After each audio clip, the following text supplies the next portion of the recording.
The model MBS45, as you can see here, is a vacuum sealer designed to vacuum pack food using a chamber. This machine has a clip here on the side that keeps the top cover down for easy storage.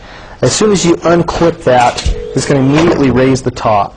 It has two gas pistons here which lift the top up, making it very easy to insert and take items out without having to worry about the cover. Each of these plates takes up space. If you're going to be vacuum packing something that's very small, what you do is you insert these plates inside of the machine, and it makes it so that it doesn't have to suck out so much air. It makes it easier. It's easier on the machine. It'll prolong the life of your machine while allowing you to vacuum pack products more efficiently. Now, each of these plates can be removed depending on how big the item is that you're vacuum packing. This plate here is probably only about 1/4 inch thick, whereas each additional plate's about an inch, inch and a half thick. We're going to be vacuum packing something that's very small, so I'm going to put all these plates in. And just drop them down inside. Okay, now you'll notice this chamber, I've got these plates inside, but if I were to take all these out, the depth inside of this chamber is 8 1/4 inches deep. If you're going to be doing anything bigger than that, you want to take into account that this cover is dome-shaped. Now, if you're going to be doing something slightly bigger than 8 1/4 inches tall, you're going to run into a problem with it running into the edges around here. That's probably the only problem that we've found with customers that have purchased this in the past, is not taking into account that this chamber top here, this dome top, is curved. Now, this particular unit, the MBS45, has just one seal bar here. Now, I'm going to be using a bag. The bags look just like this. Now, this particular bag is sealed all the way around and has an opening where you can insert the product. Let me go over the controls for you. There's a red dial here that you're going to want to switch to on, and that activates the machine. There are 9 programs in here that you can program depending on the item that you're going to be vacuum packing. 9 preset functions. Now, as I'm getting ready to do my vacuum packing, there's an S button here for the sealer. I can push this and cycle through all the different features. I'm going to push this once. It's set at 99.9, which means when this machine is running, it is going to suck out 99.9% of the air inside the chamber. And you'll notice here that it's set on the vacuum. It's got several different stages here. Right now it's on vacuum. Now I'm going to push this button again. It's still on the vacuum. Now what this particular feature does is it allows me to extend the amount of time that it's going to suck that air out.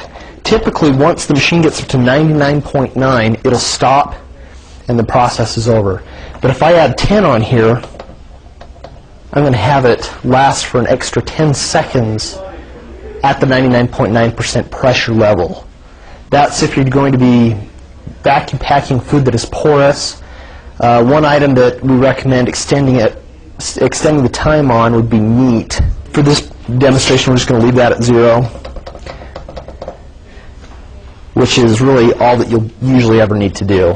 Now I'm going to push this again. Now the gas is a feature if you have a gas line or a gas tank hooked up to this machine. If you're going to be vacuum packing potato chips or something that's fragile and you need to leave some air inside, for preservation purposes, you can hook up a nitrogen air tank, for instance.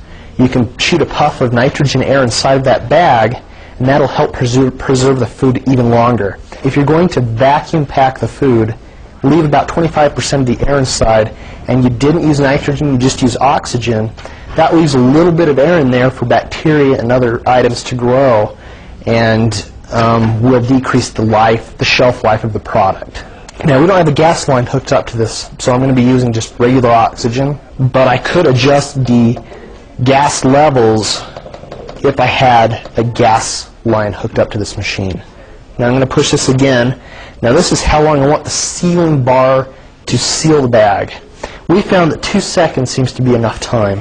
Now I could bring that up if I wanted to, but again, like I said, we found that 2 seconds is plenty of time.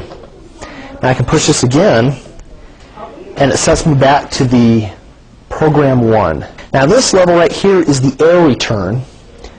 We prefer to have this turned up all the way.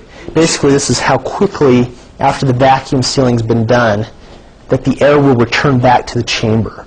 If I have it turned up all the way, that means it's going to let the air in very quickly.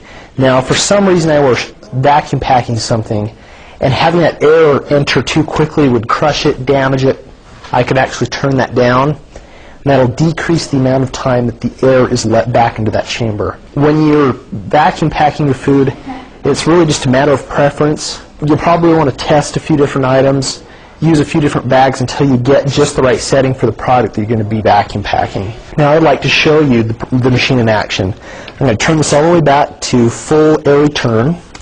I'm going to be using the program 1, 99.9% of the air taken out. I'm not going to extend that. I'm not going to use any gas because I don't have a gas line hooked up. I'm going to have the sealing arm seal that bag for 2 seconds. And now we're back and ready to start. I'm going to be vacuum packaging peanuts. This gives you a good idea as to how the machine works, and you can see the plastic actually wrap around those peanuts.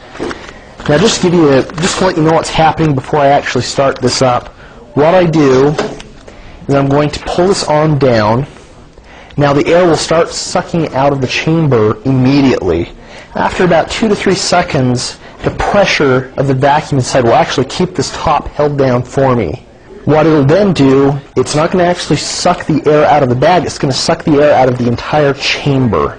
Now you've probably noticed with some straight bar vacuum sealing machines, it actually pulls the air out of the bag itself. The nice thing about the chamber, and I think that the chamber does a more effective job, is that it pulls all the air out of the chamber, then it seals the bag, then it returns the air back to normal, but because the bag's already sealed, the normal air returning back into that chamber, and as the atmosphere becomes normal, the bag will wrap around whatever's inside of it.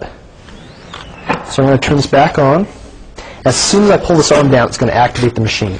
So I'm going to set this on the table. Now again, this is the sealing area where it's going to seal that bag. Now if I were going to be sealing food, I'd put it in the bag, set it down. Now there are different sized bags available, so if you're going to be doing something bigger, you can get a bigger bag. If you're going to be doing something smaller, you can get a smaller bag. Now the amount of peanuts that I put in here, just about the right size for the bag, but I probably could go just a little bit smaller.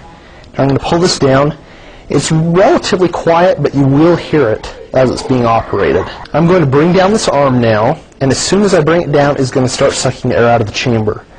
Now in a few seconds, I'm going to be able to let go of this.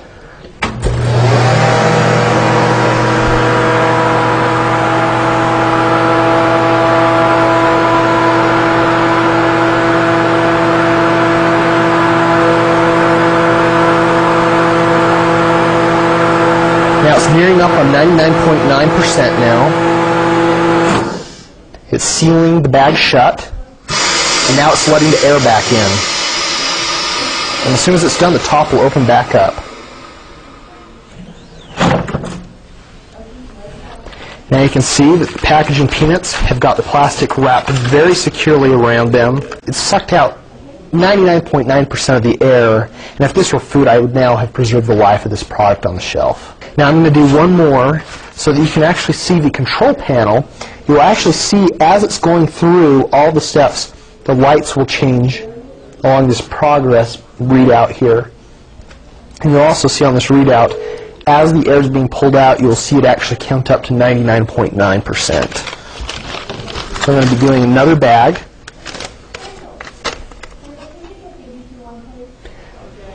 Okay, so I'm going to take this arm back down again. You're going to hear the machine activate. And when you actually bring this arm down and you start feeling the air pulling out of the chamber, you'll actually see the chamber really pull down tight. And you'll kind of notice it squish down. Now you can see that it's pulling out 70%, 80% of the air. It's nearing up into the 90s, going up to 99.9%.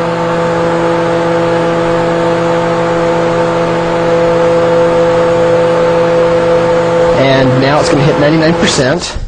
Now it's actually sealing the bag shut, 2 seconds. It's now letting the normal air back into the chamber.